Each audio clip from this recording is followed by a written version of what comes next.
I am ranked number one. One! That means I'm the best. EJ Boxing Live, big up yourself. His interview with DILLIAN WHYTE is in the description box. Thanks for giving me the story, bro. Jack Johnson has finally been pardoned by the US Congress. Now I'm just going to go to the bullet points. Johnson was stitched up 102 years ago in Chicago, Illinois. Trumped up charges by the American government had him in violation of the Mann Act. Johnson, the son of former slaves, was the champion at the height of the Jim Crow era, and he was unapologetically going to live his life to the fullest and not be subservient. You probably know the story. Fancy cars, fancy clothes, flaunting his white women in front of white society, taunting his white opponents while administering beatings on them. He is the reason why the term white hope was created by a writer named Jack London, who was seeking retribution for the white man's pride after Johnson annexed the title in 1908 from Tommy Burns. He defeated James J. Jeffries, who was bought off the farmyard to come out of his retirement and put Johnson in his place, but Johnson destroyed Jeffries, who was undefeated when he retired. Race riots took place all over the country, resulting in many deaths. So yes, he fell foul of the Mann Act, otherwise known as the White Slave Traffic Act, which made it illegal to cross state lines with any woman or girl for the purpose of prostitution or debauchery or any other immoral purpose. The charges were some bullshit, really.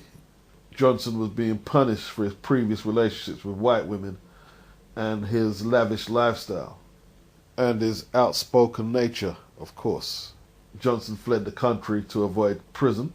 7 years later, he came back and surrendered to federal agents at the Mexican border, and he was sent to Leavenworth Prison to serve a 1-year sentence. Johnson died in 1946 in a car crash.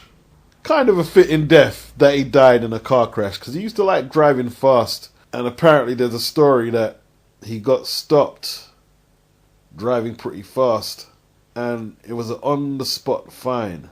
So let's say it was $10. He paid the police officer $20. And he said, "Why are you giving me 20?" Johnson said, "Because I plan coming back equally as fast." And you know, they didn't want him to have cars and material possession. They wanted him to live a subservient, mediocre life. So it was fitting that he died in his vehicle, which would have been quite a status symbol. Not so much in the 40s, but in the 1910, 1920 time period, oh man, you're a black man, I drive any kind of car, you're big time with it, you know what I'm saying? John McCain, a Republican senator, believe it or not, politicians who was lobbying presidents like George W. Bush, not the alcoholic amnesia cursed imbecile, but his father. Then Barack Obama, who ignored the proposition. So John McCain went around Obama and slipped an amendment into the Every Student Succeeds Act. And it was quickly adopted by the unanimous consent in the Senate.